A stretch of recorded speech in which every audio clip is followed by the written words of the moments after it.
Jaya Radha Madhava Udabhihati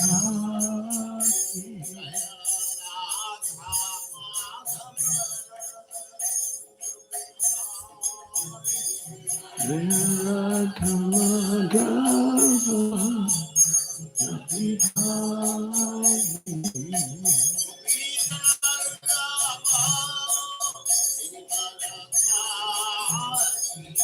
Gopi Jaya Girivaradhari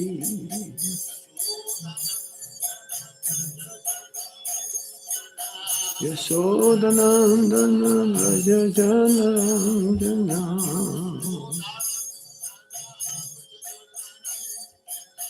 Yashodanandana Vraja Janarandana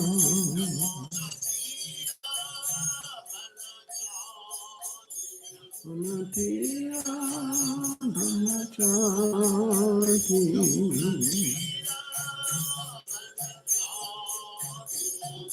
Tira Brahmachari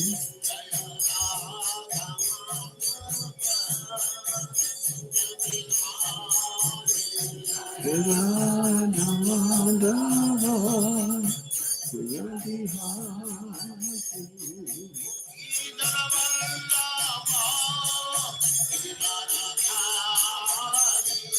Gopi Janavalava Girivaradhari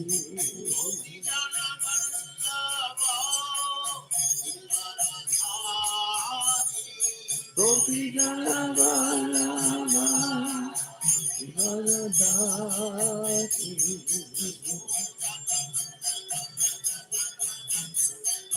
Yashodanandana Vraja Janarandana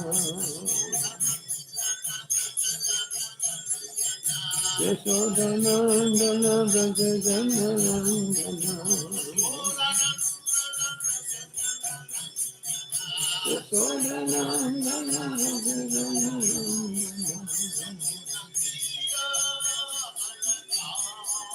Yamuna Shiva Vanachari Yamuna Shiva Vanachari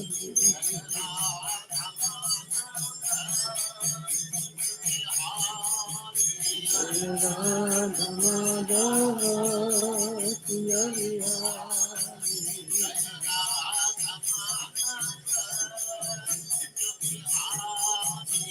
Jai Radha Madhava Kiyavihari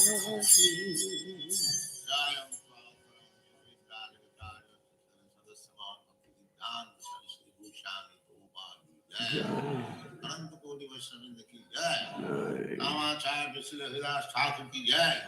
Prince of all Sri Krishna Chaitanya Prabhu Nityananda Sri Advaita Gadadhar Srivas Adi Gaur Bhakti Sri Radha Krishna Nath Sam Kund Radha Kund Giriyo ki jai. Vrindavan Dham ki jai. Navadvip Dham ki jai. Swami Bhakti ki jai. Ganga Mai ki jai. Yamuna Mai ki jai. Tulasi Devi ki jai. Bhakti Devi ki jai. Swami Bhaktivinoda ki jai. All glories to the Assembly. Hare Krishna. All glory. Thank you very much. Hare Krishna Maharaj, my humble obeisances. Hare Krishna. Nice to see you. Welcome to this class. Hare Ram. Thank you so much. So we can start, Maharaj. We can start now. Yes, Maharaj. Put the verse on the screen also. Om Jnana Timirandasya Gyananjana Shalakaya Chakshurun Militam Jena Tasmai Shri Gurave Namaha Sri Chaitanya Manovistam Stapitam Yena Bhutale Swayam Rupa Kadamayam Dadati Swapadantikam Vandeham Shri Guru Shri Juta Padakamalang Shri Gurung Vaishnavamscha Shri Rupam Sagrajatan Sahagana Raghunatan Vitam Tam Sajivam Sadvaitam Sadvadutam Parijana Sahitam Krishna Chaitanya Devam Shri Radha Krishna Padam Sahagana Lalita Shri Visakambitam Shah He Krishna Karuna Sindho Dinavando Jagatpate Gopesha Gopika Kanta Radha Kanta Namostate Tapta Kanchana Gaurangi Radhe Vrindavaneshwari Visabhanu Sute Devi Pranamami Hari Priye Vanchakalpataruvyaschа Kripa Sindhuvyaevacha Patitanam Pavanebhyo Vaishnavebhyo Namo Namaha Jai Sri Krishna Chaitanya Prabhu Nityananda Shri Advaita Gadadhar Shivasati Gaura Bhaktavinda Hare Krishna Krishna Krishna Hare Hare Hare Rama Rama Rama Hare Hare Hare Krishna. So today is very auspicious day. It's the appearance of Lord Nrisimhadeva. So I was telling Giridhari Puja that because today is Lord Nrisimhadeva's appearance day, we should discuss about Lord Nrisimhadeva. And I'm not gonna speak on this verse. Okay. If you can find the verse, 7th canto, chapter 8, text number 17. Yes, Maharaj. I'm sure you're all celebrating today also Nrisimhadeva's appearance day, right? Yes, Maharaj. Yes.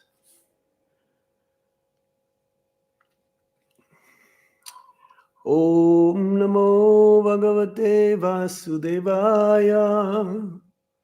Om Namo Bhagavate Vasudevaya. Om Namo Bhagavate Vasudevaya. Om Namo Bhagavate Vasudevaya. Canto 7, chapter 8, text number 17.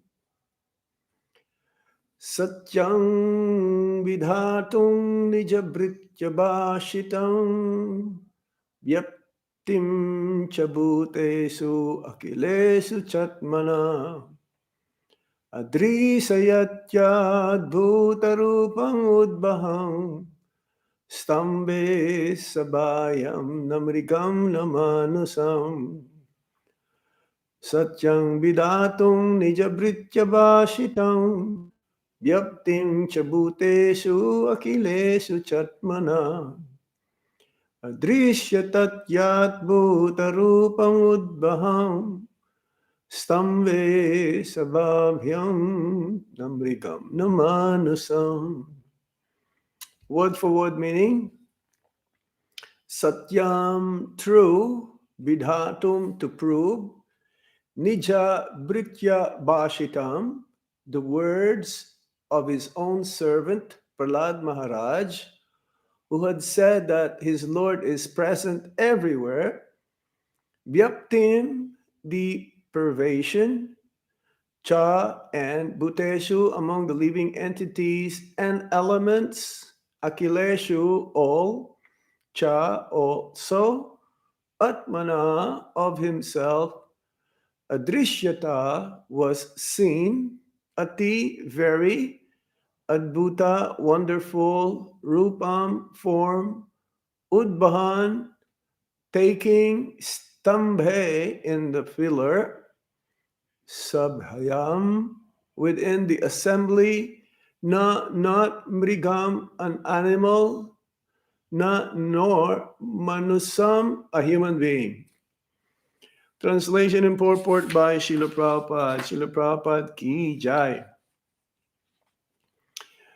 To prove that the statement of his servant Prahlad Maharaj was substantial, in other words, to prove that the Supreme Lord is present everywhere, even within the pillar of an assembly hall, the Supreme Personality of Godhead, Hari, exhibited a wonderful form never before seen. The form was neither that of a man nor that of a lion. Thus, the Lord appeared in his wonderful form in the assembly hall. Purport. When Hiranyakashipu asked Prahlad Maharaj, "Where is your Lord? Is he present in this pillar?" Prahlad Maharaj fearlessly replied, "Yes, my Lord is present everywhere." Bolo. Hare Krishna. Therefore, to convince Hiranyakashipu that the statement of Prahlad Maharaj was unmistakably true, the Lord appeared from the pillar. The Lord appeared as half lion and half man so that Hiranyakashipu could not understand whether the great giant was a lion or a human being. To substantiate Prahlad's statement, the Lord proved that his devotee, as declared in Bhagavad Gita, is never vanquished. Konteya pratijani hi name bhakta panashyate.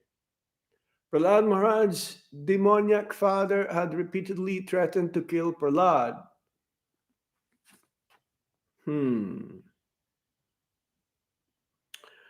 But Prahlad was confident that he would not be killed since he was protected by the Supreme Lord. By appearing from the pillar, the Lord encouraged his devotee, saying in effect, "Don't worry, I am present here." By manifesting his form as Nrisimhadeva, the Lord also preserved the truth of Lord Brahma's promise that Hiranyakashipu was not to be killed by any animal or any man. The Lord appeared in a form that could not be said to be fully a man or a lion. Srila Prabhupada ki jai. So, all over the world, Iskcon devotees, or devotees of Lord Krishna,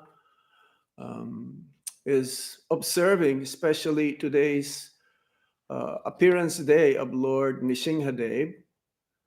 It says that the potency of Lord Nrisimhadeva is that also as the same as Lord Krishna.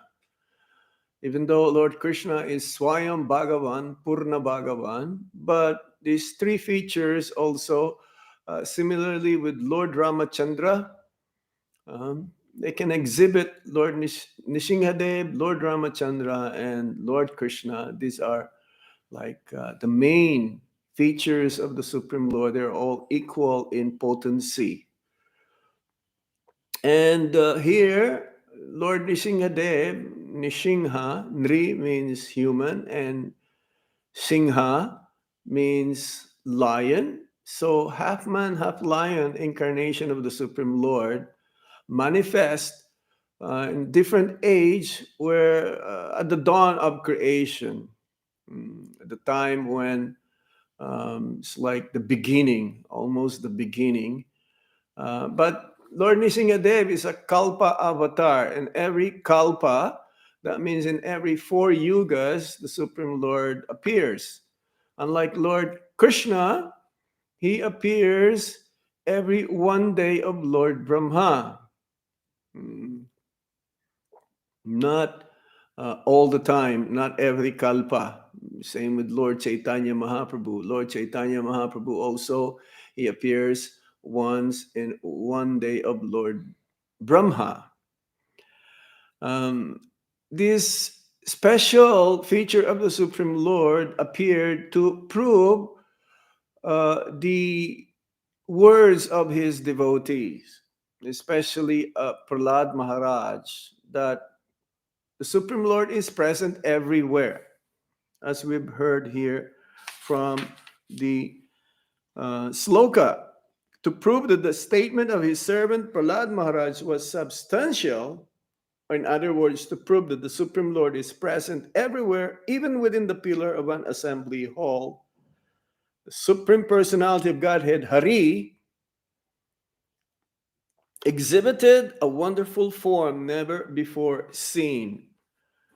So the story goes in the 7th canto of the Srimad Bhagavatam, especially the 10 chapters of the Srimad Bhagavatam 7th canto, pertains to the pastimes of the Supreme Lord in this form, half man, half lion. It says that the Supreme Lord appears in unlimited forms, as there are many species of life, 8,400,000 species of life. So similarly, the Supreme Lord appears in as many as those species of life. We have the Matsya incarnation. We have the Matsya means the fish incarnation, Kurma, the tortoise incarnation, Hayagrib, the horse incarnation, Anantases, snake incarnation, Varaha, the boar incarnation. But specifically, we worship Lord Nrisimhadev's form. We don't have deities. I don't think we have, never heard or never seen that we have a Matsya avatar that we worship in Iskcon or Kurma, maybe Kurma Shila or Baraha Shila, but that form or those forms we don't. But specifically Nrisimhadev, we have one in Sridham Mayapur or in different temples or in New Vrindavan in America. We have Lord Nrisimhadev there as well. And hopefully we're planning also here where I am situated right now in Delhi. They plan to have a Nrisimhadev deity as well. So the story goes, Yudhishthira Maharaj was asking, being asking that how, because the whole narration is by Narad Muni, this whole narration. So Yudhishthira Maharaj was asking Narad Muni, where is this? Seems to be that the Supreme Lord is partial. This chapter is entitled what? Yes, the first chapter is entitled "The Supreme Lord is equal to everyone." So yes, according to the introduction of this narration of Narad Muni, actually it was Parikshit Maharaj who was asking Sukadev Goswami. This is like intertwined in a sense that King Parikshit was inquiring that if Krishna is equal to everyone, how is it that even Shishupal, who was killed by the chakra of Lord Krishna in the assembly of this Rajasuya sacrifice by Yudhishthira Maharaj, he was asking that how is it that he, after being killed by the Supreme Lord, his body also remained, but the soul merged into the body of Lord Krishna. So Lord Krishna is equal to everyone, especially even though the demons, they blaspheme him or they criticize him, but if they're killed by the Supreme Lord's hands, then they also get liberation. And this Shishupal is not an ordinary person. He is considered also as a great personality, because ultimately the personality originated in the Vaikuntha Loka, this Jai and Vijay. Jai and Vijay, one time the Char Kumaras, they were visiting. They're Brahma bodies. They transcend the bodily concept. They're in the spiritual platform. And somehow they wanted to see Lord Narayan, and they were barged. They were stopped. They were stopped by Jai and Vijay, the two doorkeepers in the Vaikuntha Loka. It says that you have to pass by like 7 gates. And the 7th gate, they were stopped because they look like infants, 5-year-old boys, and practically they don't wear anything at all, fully naked, because they transcended the bodily concept. And because they were stopped, the 4 Kumaras, because of their power uh, as transcendental, they've been like millions and millions of years old also. Um, they said that you're not supposed to be here. How can you stop us? So actually, this was the plan of Lord Narayan himself, Lord Krishna, because he wanted to exhibit his fighting spirit, and no one else can fight the Supreme Lord. He made it in such a way that they've been cursed, and they were given a choice whether to take birth in the material world, 7 births as devotees, or 3 births as demons. So Jai and Vijay, they chose to be demons. So this first incarnation of these 2 personalities were Hiranyaksha and Hiranyakashipu. Um, Hiranyaksha and Hiranyakashipu. So Hiranyaksha is the elder brother, but somehow or other,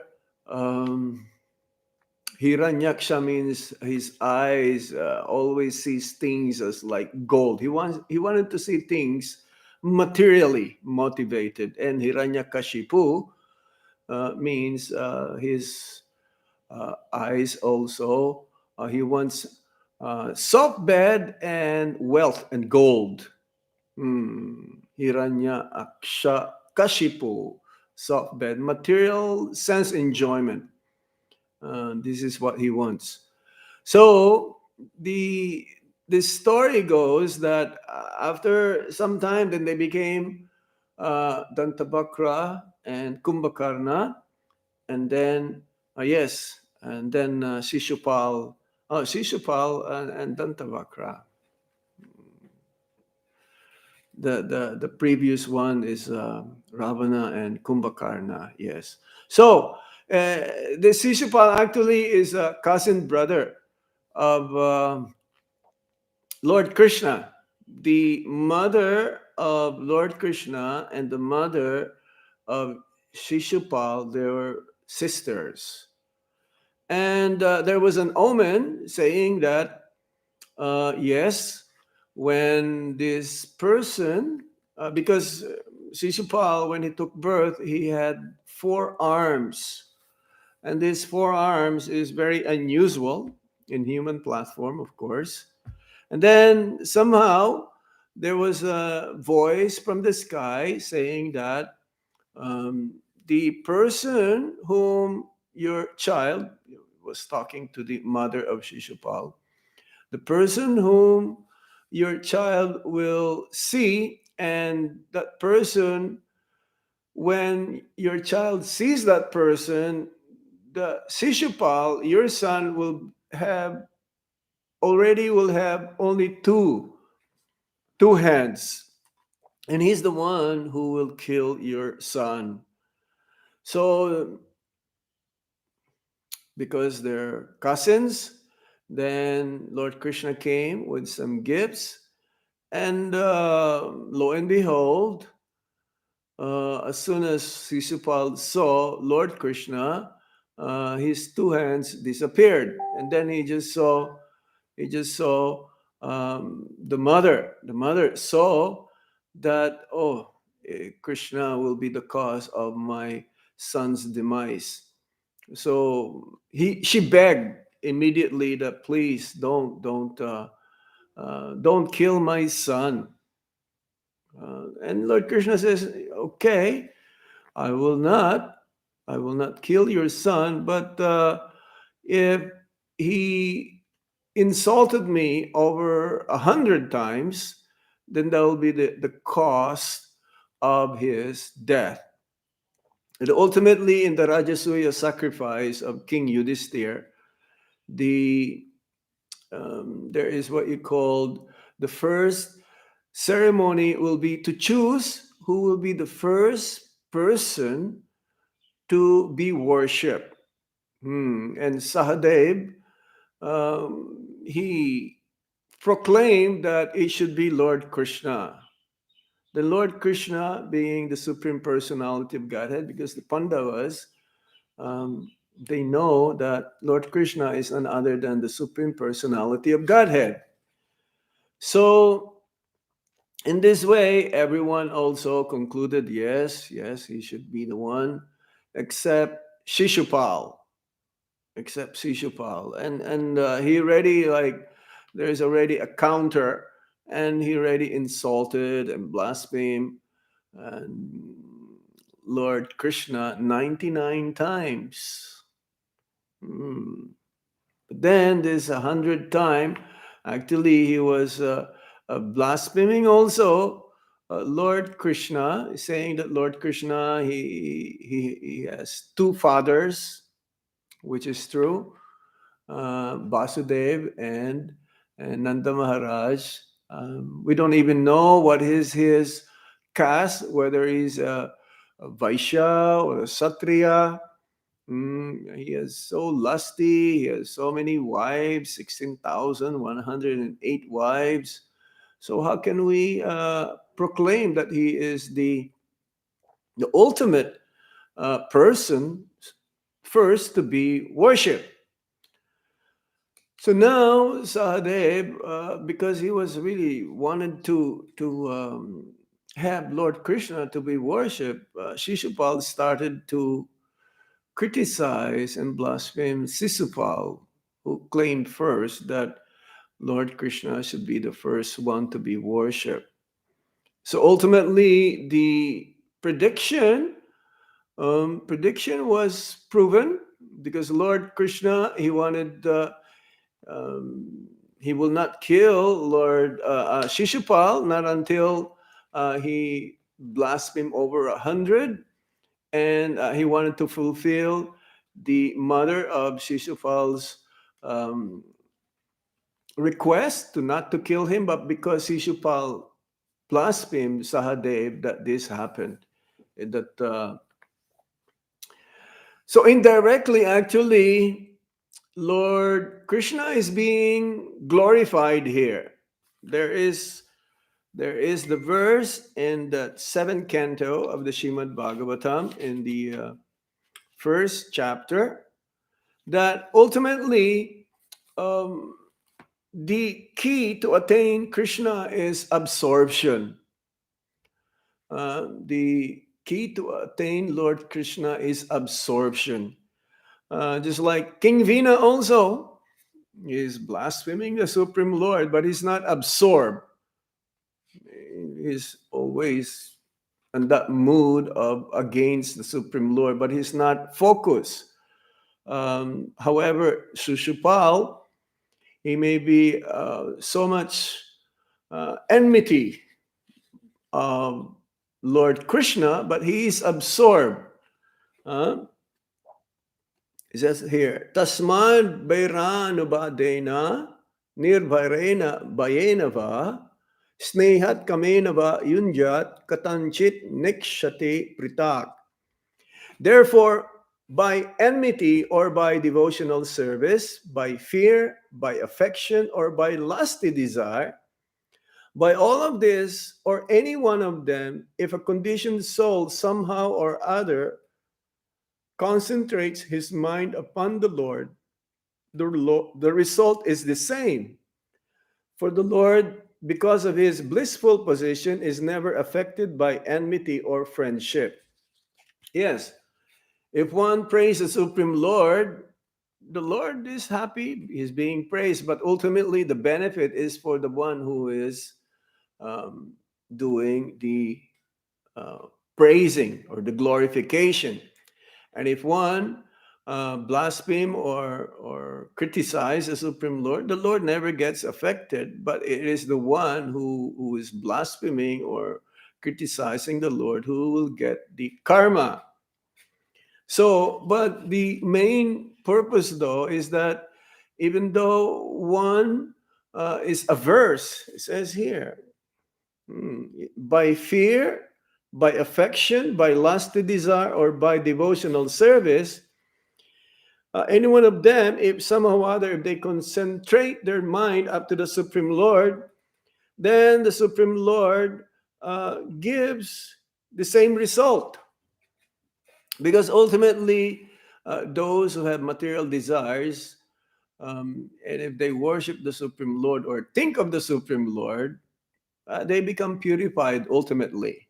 So this is what happened to Shishupal. And the story goes back again to the four Kumaras visiting Narayan. Then Hiranyaksha got killed by Varahadev. And then Hiranyakashipu tried to pacify his family members because they were so aggrieved, grief-stricken about the loss of one of their family members. But then the Hiranyakashipu is very knowledgeable. Demons also are very knowledgeable about the science of the soul. They know that they're not the bodies, they're spirit, soul, but they think that they're God. That is the difference. They are the supreme master.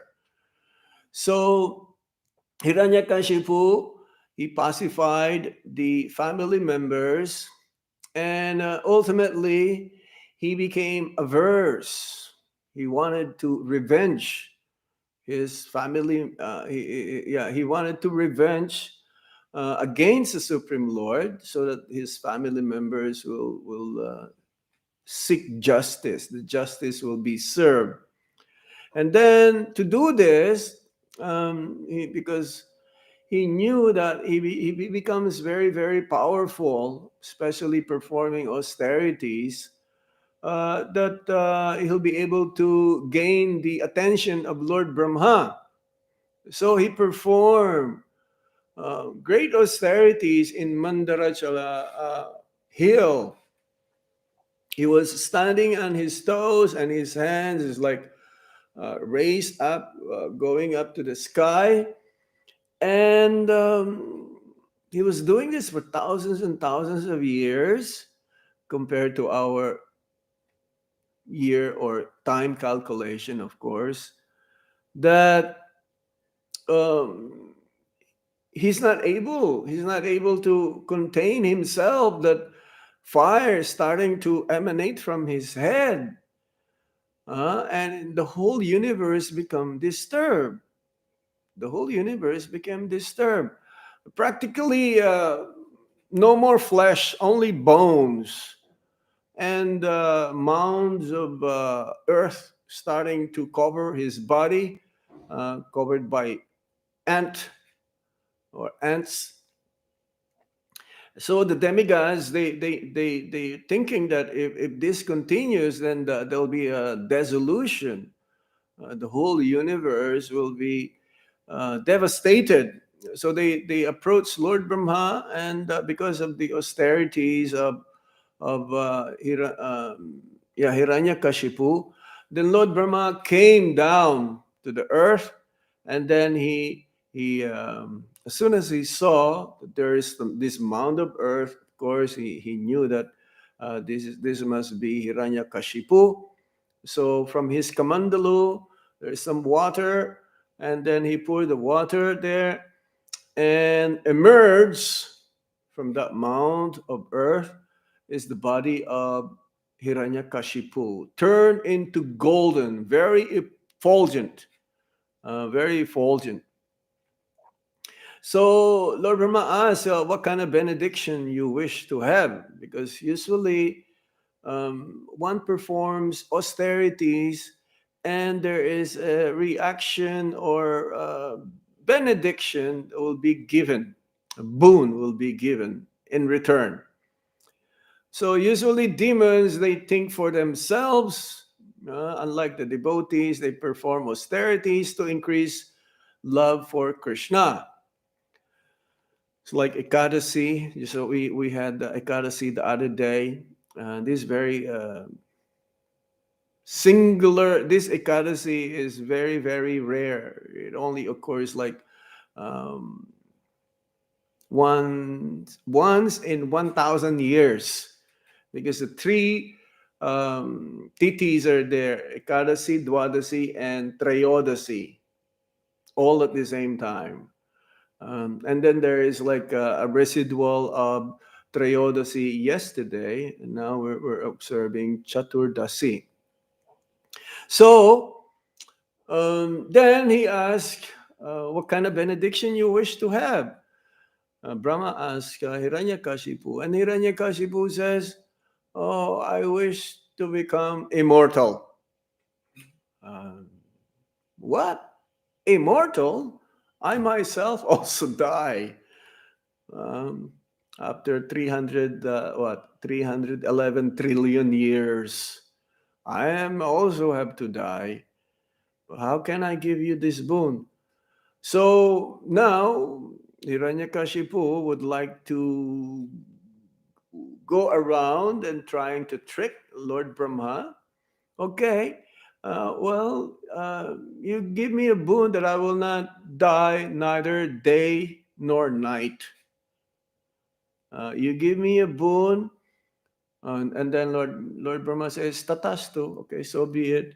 Or no, nor I will be die by any cause, by any weapons, neither by man or beast, neither by land or air, neither inside or outside, neither by any of your creation. Because ultimately, Lord Brahma, he's the one who supplies all of these different material elements that we have. So all of these things, neither day nor night, and all of these conditions, then Lord Brahma says, so be it. So he wanted to trick, Hiranyakashipu wanted to trick ultimately the Supreme Personality of Godhead, but who can trick the Supreme Lord? He is the greatest cheater. So cheating only for our own benefit ultimately. So now Hiranyakashipu got all of this boon, and the first thing that he did, actually during the austerity that Hiranyakashipu was performing, Kayadu, the wife, she was pregnant, and somehow the demigods, they took advantage trying to capture her, and they captured her because they knew that Hiranyakashipu was performing austerities in Mandarachala mountain, and they took Kayadu because they knew that there is a child within the womb of Kayadu. And they captured her, thinking that as soon as she gives birth to a child, then they will kill the child, because they mistakenly thinking that the child there will be as powerful as Hiranyakashipu. But then again came in Narad Muni. And Narad Muni is very special devotee of the Supreme Lord. He comes, he enters at the right time. in the right place for the right reason. So he stopped. He stopped all of these demigods headed by King Indra, saying that no, you do not know that the person, the child in the womb of the wife of Hiranyakashipu is a Mahabhagavat. Actually, is one of the Mahajan. Swayambhu, Narado, Shambhu, Komara, Kapilo Manu, Pralado, Janako, Bhishmo, Balir, Vayasaki, Bayam. There is these 12 Mahajans. And Prahlad Maharaj is one of them. Narad Muni is also one of them. So what happens is that Narad Muni brought Prahlad Maharaj to his ashram. And while Kayadu is there, Narad Muni narrates the Srimad Bhagavatam. Narad Muni narrates Srimad Bhagavatam and Sanatan Dharma, the whole understanding of the nature of the Supreme Absolute Truth. And of course, Prahlad Maharaj, even while it's time for Prahlad Maharaj to come out of the womb of his mother, he did not come out because somehow or other he wanted to hear more and more and more the Katha, Hari Katha, coming from the pure devotee. So what happens is that when Narad Muni, his narration was over, then Prahlad Maharaj came out of the womb of his mother. And then they went back. At that time also coincides that Hiranyakashipu performed his austerities and everything, the boon that he asked from Lord Brahma was finished. So they all came back.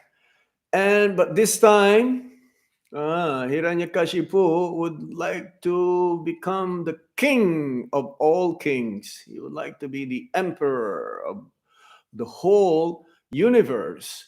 So he took the seat of King Indra.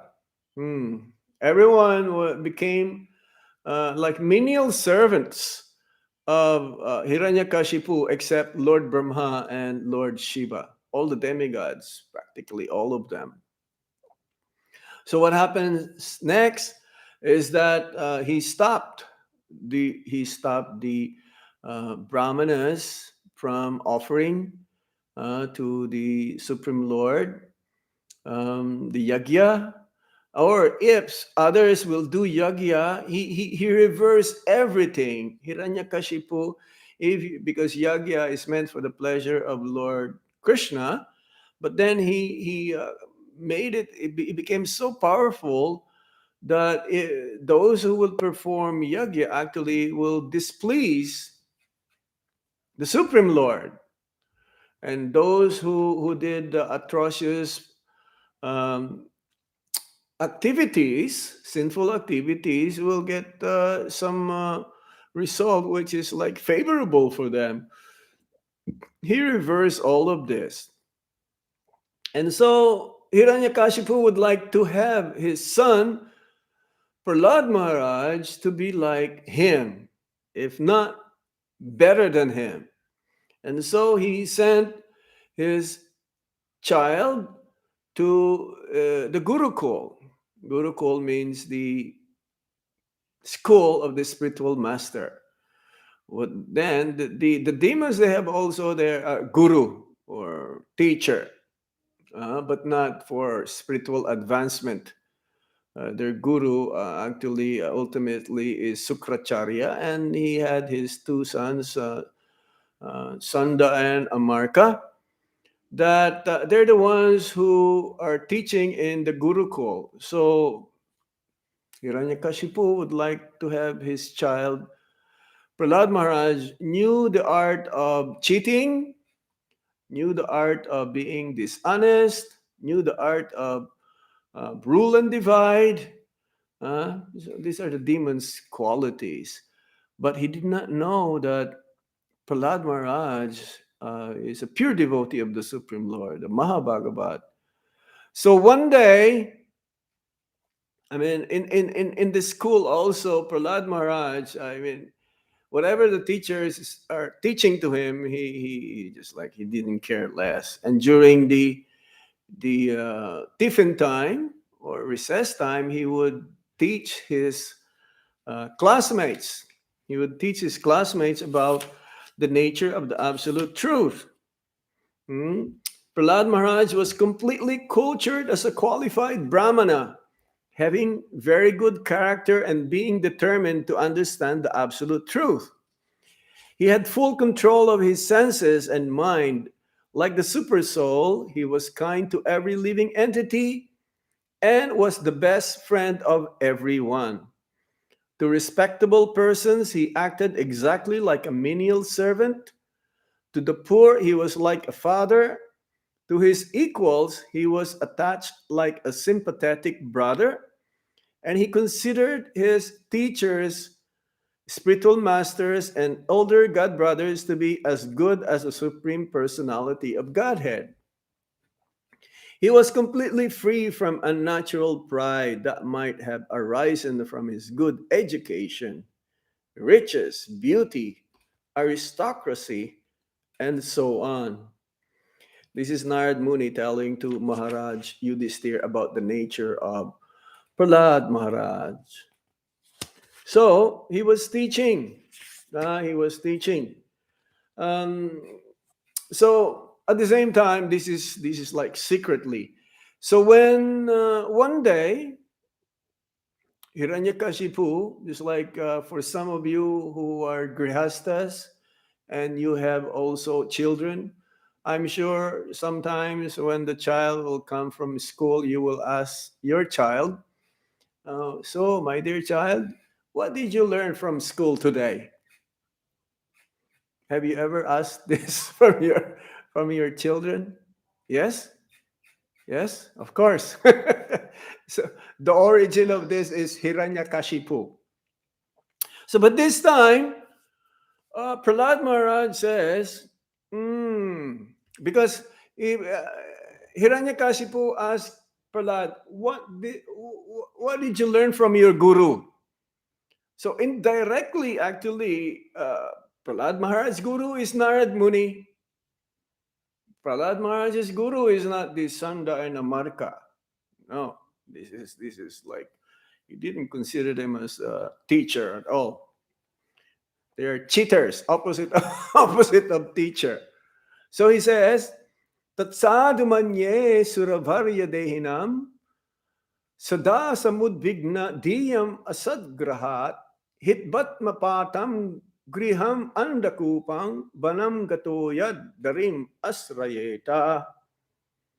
O best of the asuras, king of the demons. This is how he addressed his father.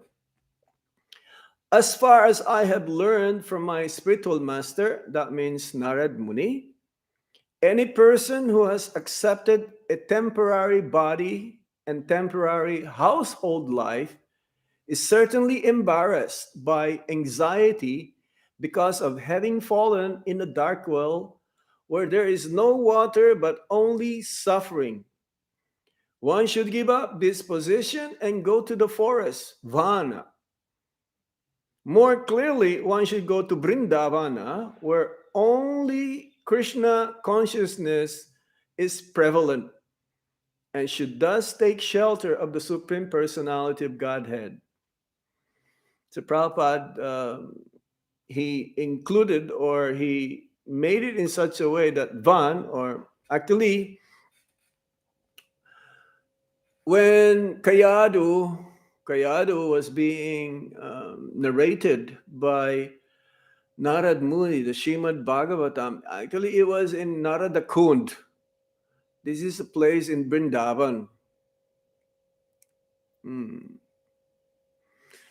That is the ashram of Narad Muni. It's near Kusuma Sarovar. Most of you who've been to Vrindavan, I'm sure you've been familiar with Kusuma Sarovar. Very beautiful, small body of water. But nearby there is Narada Kund, where Narad Muni, He wrote the Narad Bhakti Sutra. And also, this is the place where he was taught to because Narad Muni became a gopi also somehow for some time. Anyone who takes bath in that Kusuma Sarovar also, he says, with pure heart, then ultimately they'll attain spiritual form. So Vana, Brindhavana, yeah, because there's a certain time of our life when one will take Vanaprastha, especially those who are in the Grihastha ashram. They will take Vanaprastha, means retired life, and they will go travel to many holy places along with the spouse, and no more physical contact, but to increase more and more one's awareness of becoming Krishna conscious. So Brindavan means that place, Vana, that place where the retired in the ashram, Vanaprastha, is they go. But ultimately, Brindavan is in your heart. So wherever you may be in Africa, Ghana, or Tanzania, or any place, part of the world, Brindavan is in our hearts. So we just have to purify our existence, especially by chanting the Hare Krishna Maha Mantra, following the four regulative principles, and always hearing the glorious name, fame, form, qualities, and pastimes of the Supreme Lord. Then ultimately we will attain that Brindavan mood or Brindavan consciousness wherever we are.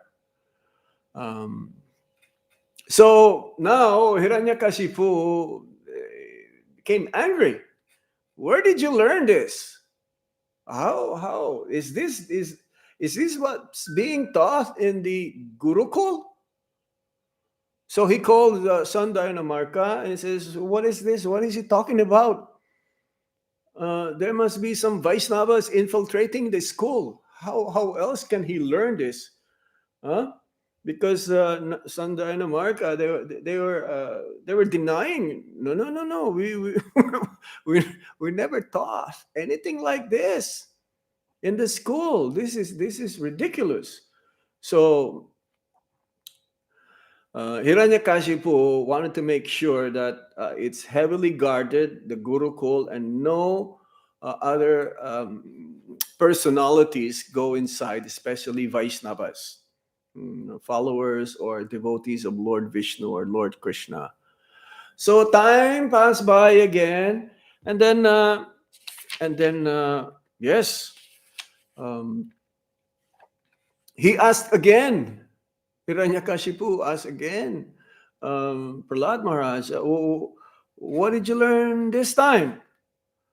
And then Hiranyakashipu would like to hear something which is like,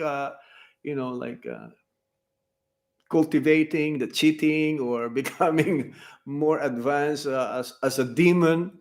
And he was surprised to hear this 7th canto, chapter 5, text 23 to 24.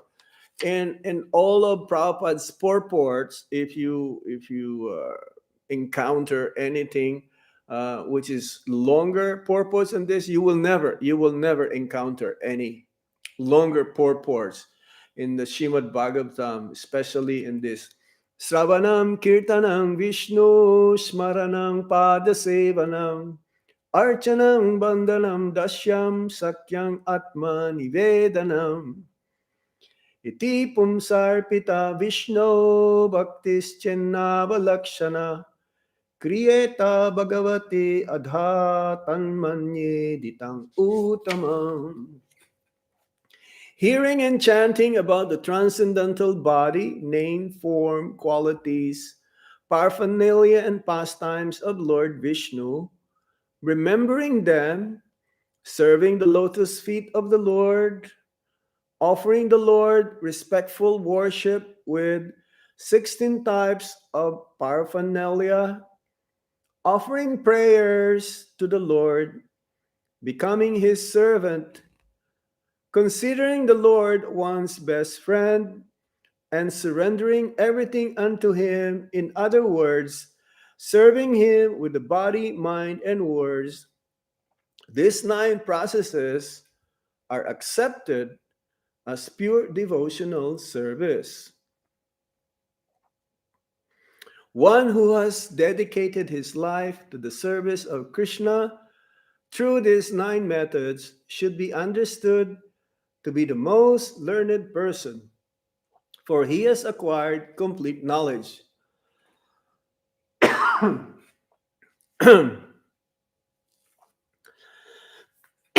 So, in that part of the Srimad Bhagavatam, Prabhupada gave very elaborate purport.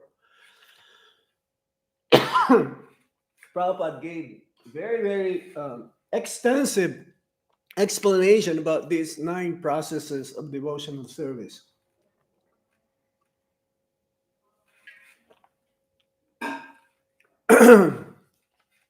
And we can delve into this on your own free time.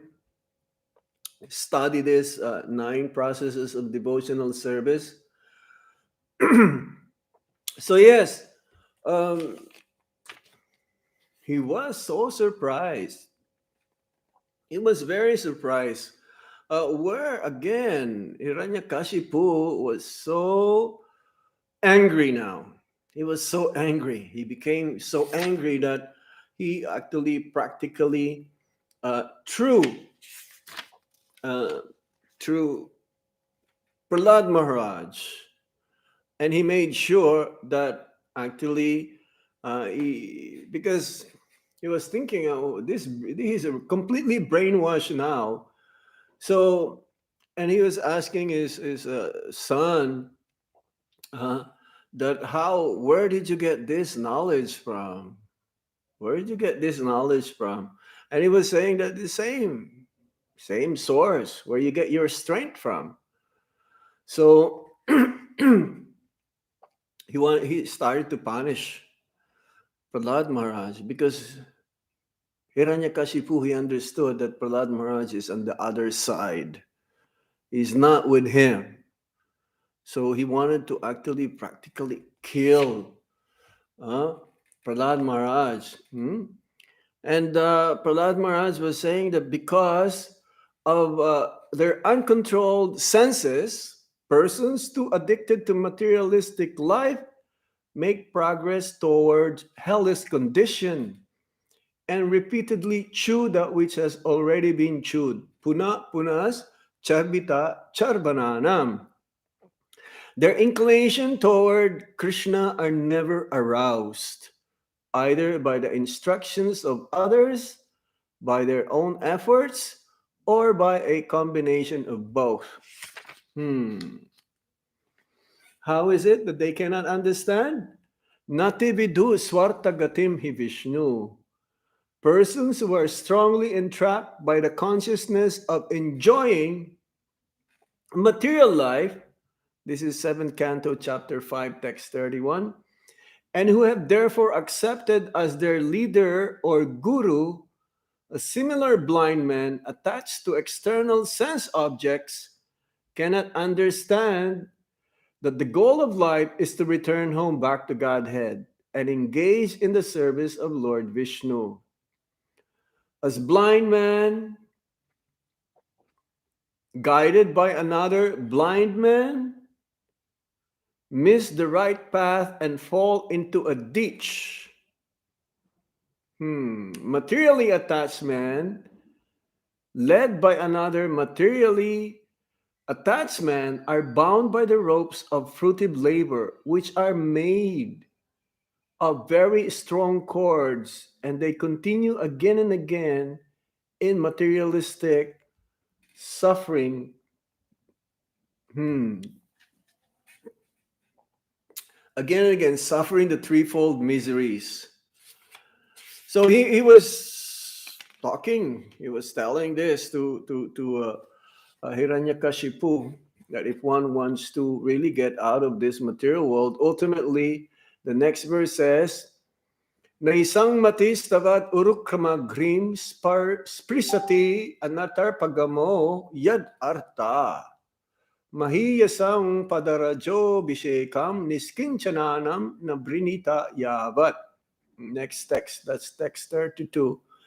Unless they smear upon their bodies dust of the lotus feet of a Vaishnava, completely freed from material contamination, persons very much inclined toward materialistic life cannot be attached to the lotus feet of the Lord, who is glorified for his uncommon activities.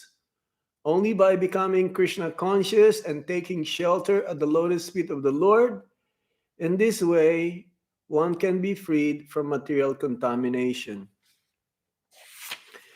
So now, it's useless now. It's not possible now to change Prahlad Maharaj according to Hiranyakashipu. So he tried to punish him by throwing him into the mountain, put him in a boiling oil, put him in a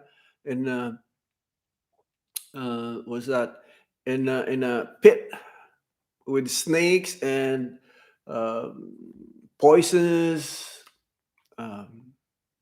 animals or insects or reptiles. He has been trampled. He's been put to be trampled by elephants. They're giving him cake with poison. But before eating, of course, Lord Narayan or Lord Krishna has been Prahlad Maharaj offered to Lord Krishna this poisonous cake, but he became he didn't get even one scratch. Trying to harm him, they pushed trident to his body. He cannot. Somehow Hiranyakashipu became so tired of him. Became so tired. What is this?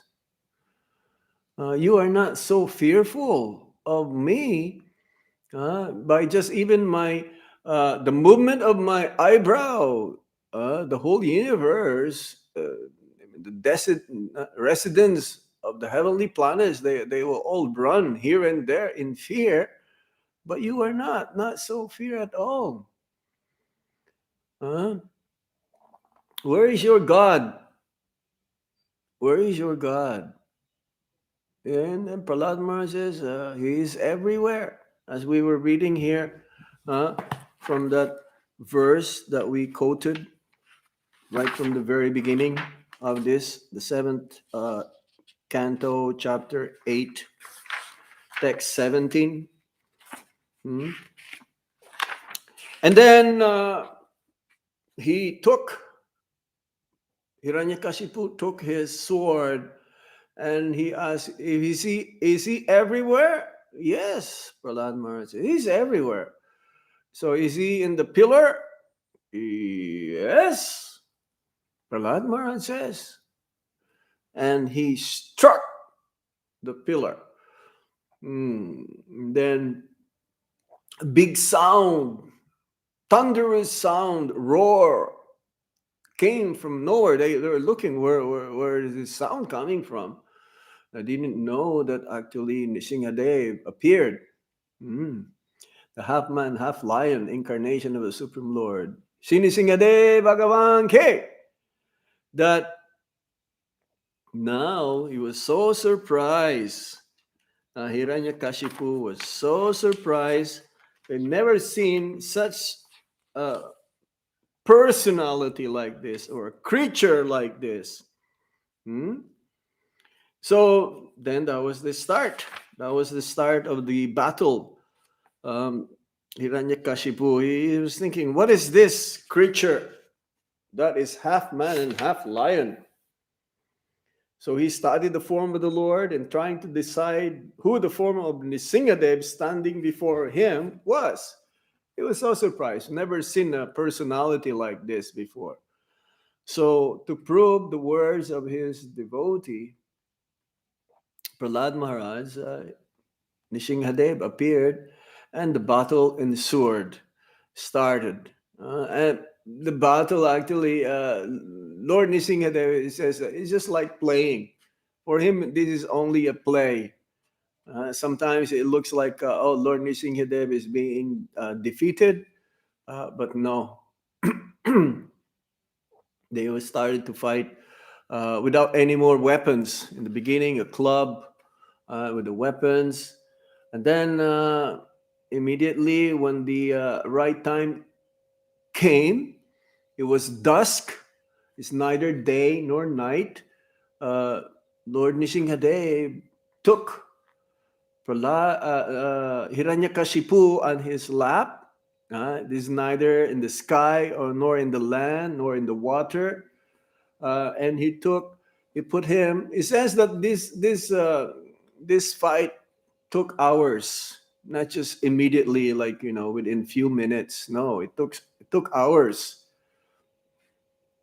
Like Lord Nrisimhadeva appeared in daytime, but then dusk is like twilight. No day and no night, no sun, and moon is there. It's like it's not visible. And yes, Hiranyakashipu was killed with the chisel-like nails of Lord Nrisimhadeva. So yes, he was not killed by man nor a beast, because Lord Nrisimhadeva, half man, half lion, and no weapons, because the nail is not a weapon. And he opened his heart, his body, his chest, and he took also his intestines, and he put this like a garland towards Lord Nrisimhadeva's body. And he looks very, very beautiful, very, very attractive. And became so angry, so angry, so angry that not a single person can approach him, even Lord Brahma or King Indra. And then Lord Brahma asked Prahlad Maharaj, who is fearless, being a pure devotee of the Supreme Lord, asked him to, you go please pacify the Supreme Lord, Lord Nrisimhadeva. So Lord Nrisimhadeva is the Lord of protection. He's the Lord of protection for the devotees of the Supreme Lord. When Srila Prabhupada was very sick, he taught these prayers to the devotees, and he asked that these prayers be distributed all over the world to all the temples, and they should pray to Lord Nrisimhadeva for the protection of Srila Prabhupada. So he is the Lord of the protection of the devotees. He is the Lord for the protection of the spiritual master. And also they established the Ugra Nrsimha,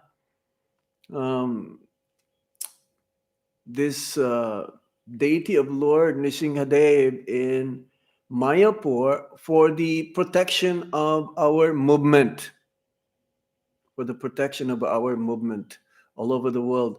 We should pray to Lord Nrisimhadeva to protect our Bhakti Lata Bij, our seed of Bhakti, that with his chisel-like nails also get rid of our anarthas, lust, anger, greed, madness, illusion, and envy.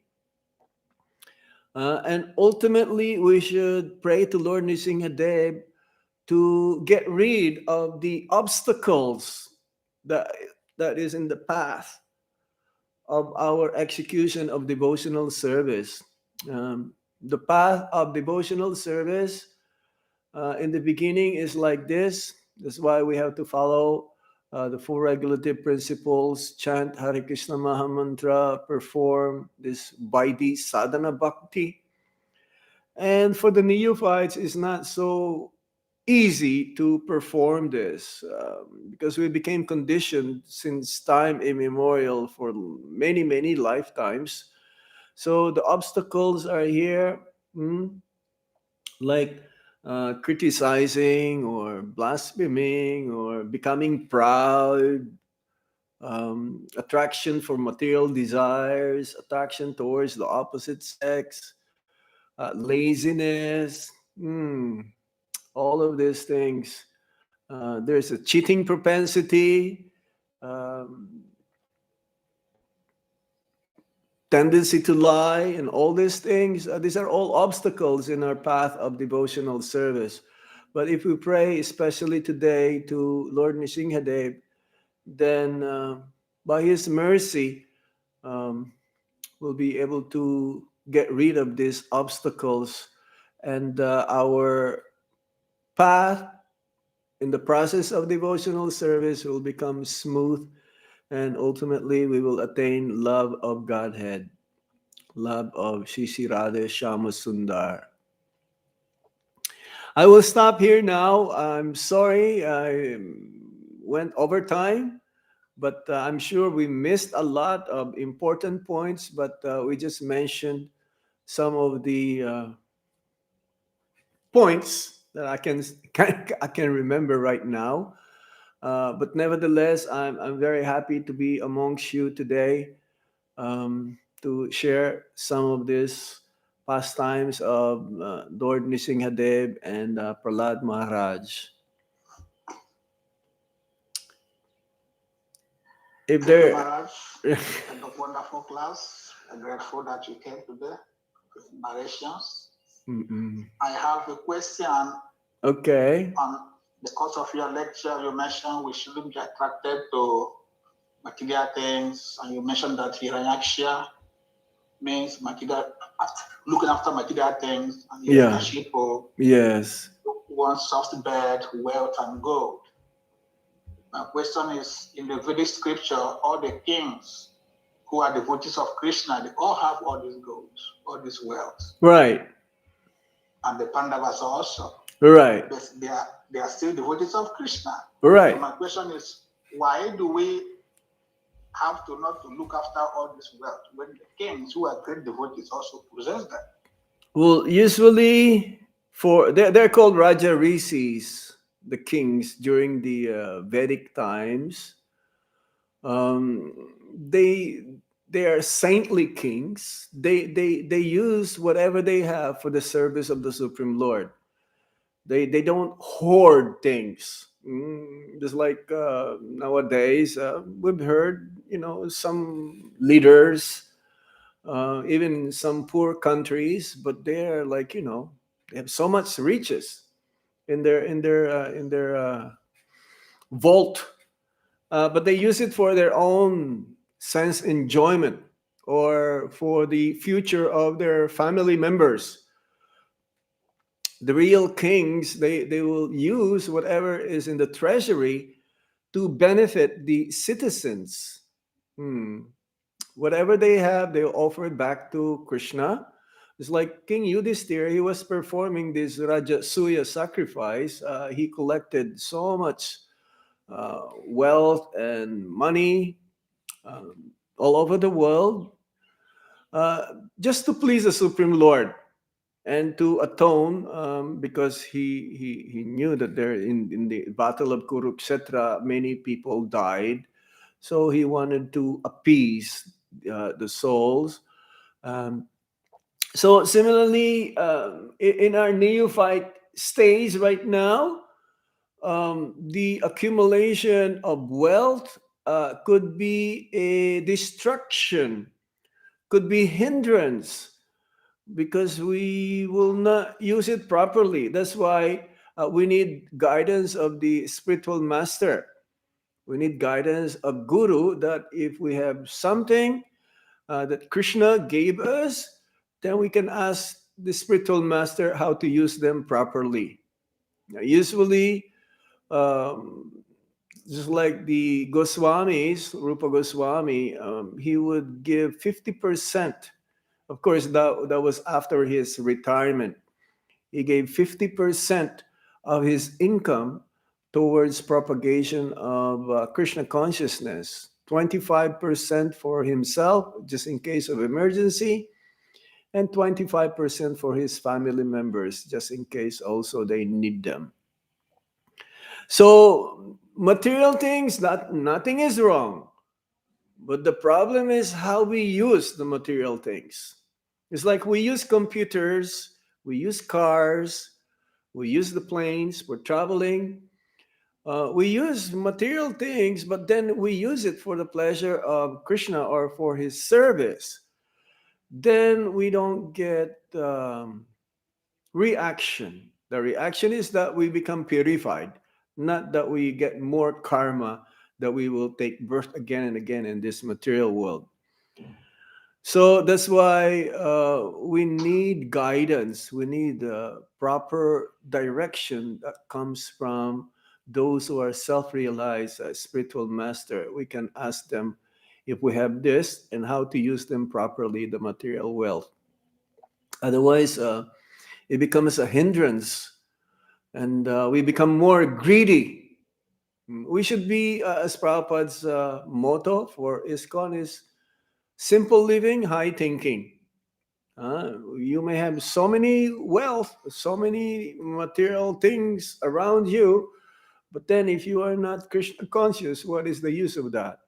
You can be living in a simple hut, um, small area to till land and have a cow, milking cow, and you can live very simple, but you can live happy, more happy.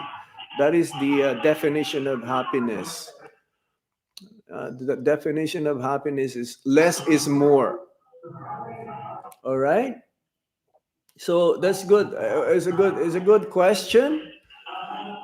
Krishna will send more and more uh, opulence to the devotee who is performing bhakti, because this is one of the um, benefits. But he should know how to use it. So like Prabhupada, he had only like what, $7, 40 rupees when he came to America. But then after that, because he knew that the supreme proprietor is a supreme lord, he's a supreme enjoyer, and he must have read his diary. Every cent he would jot down, he would record um, how much he spent for the bus, for the boga. But now, look, Iskcon is like what? Millions and millions of dollars. If we, aggregate, if you collect all of those assets of Iskcon, probably more than $1 billion, I'm sure. But because we use it for Krishna's service, then that is the ideal way how to do it. So that's how it goes. Yes? My second question is giving offerings to the pure devotee. Yes. Because you say we need guidance from the pure devotee. How are we sure that by giving material things to a pure devotee, we are not tempting him to material enjoyment? Because so many pure devotees have so many material possessions. Mm-hmm. How are we sure that we're not incurring karmic reaction for tempting a pure devotee? It's like sending a woman to a sannyasi, a pure devotee, we are tempting him. So material things also, how are we sure our activities and donations is not giving us sinful reactions? Because a sannyasi is not supposed to have these things, and we are giving it to them as devotees. Sure. As we mentioned earlier, a pure devotee is a pure devotee. A pure devotee will not become, again, a conditioned soul. So it's based from the Shastra, the nectar of instruction, Bhachu Vegam, Manasakroda Vegam, Uttara Vasta Vegam. He has controlled his senses, he's controlled his mind, he's controlled his speech. These are signs of a pure devotee. And pure devotee means he's always engaged 24 hours a day in the service of the Supreme Lord. He's so attached to the Supreme Lord, he is fully engaged. So if you give in the understanding that I'll be used for Krishna's service, then you'll get benefit. The pure devotee, he doesn't take it for himself. He accepts. As Prabhupada says, it is a duty of sannyasi to accept the donations, but then he uses it for Krishna's service. And when he accepts, it's not for his own benefit. Actually, ultimately, the one who gave gets the benefit. It's like, for us sannyasis, we don't have any possessions. Whatever we have, they're all gifts. They're all gifts coming from many of our, friends or followers. And we use it for Krishna's service. Okay? So don't worry. But then you have to really know who don't worry. You really have to give to the right sort, to the right person. It's not so easy. You just have to have trust, and Paramatma within your heart will tell you what also needs to be done. Paramatma will tell you. Okay. You mentioned that a pure devotee will no longer be a conditioned soul. Yes, because he's a pure devotee already. A real, genuine, pure devotee is always going to be a pure devotee. No way that he will fall down. This is what Prabhupada. As long as Prabhupada says, as long as we follow the instructions of Guru, Sadhu, and Sastra, then that is pure devotee. And Prabhupada mentions also one time, though, the only difference between you, that means his disciples, and me, is that I will never fall down.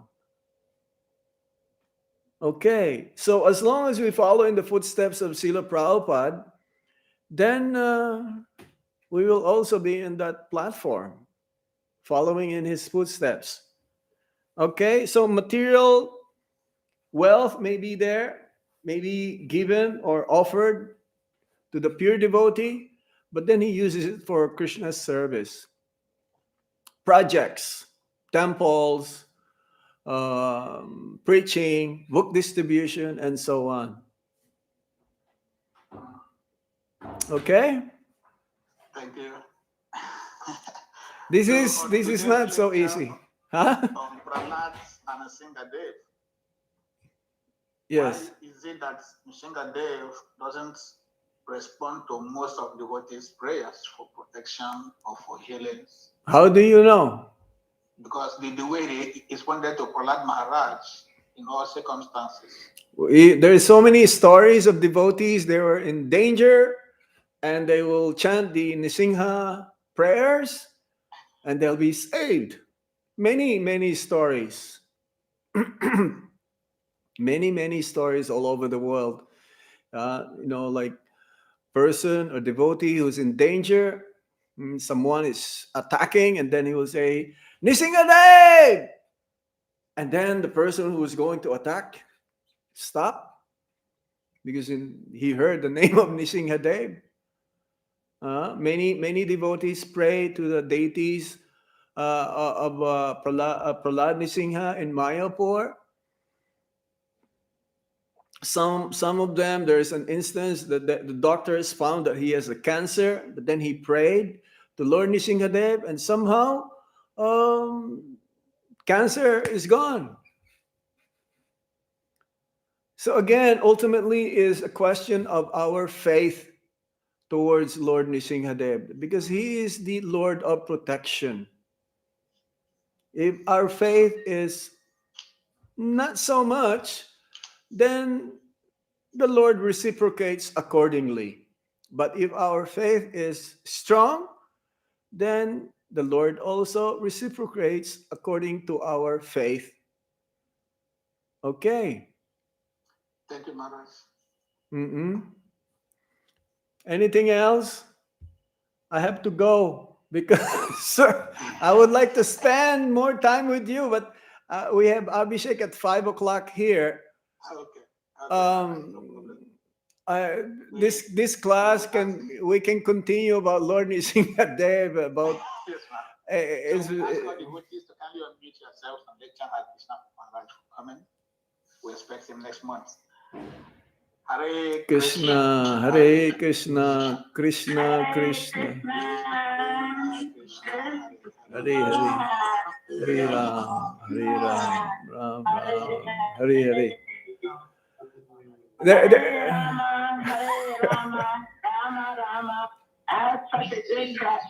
Thank you very much, all of you. We'll see you again some other time. Hare Krishna, Prabhus and Matajis. Haribol.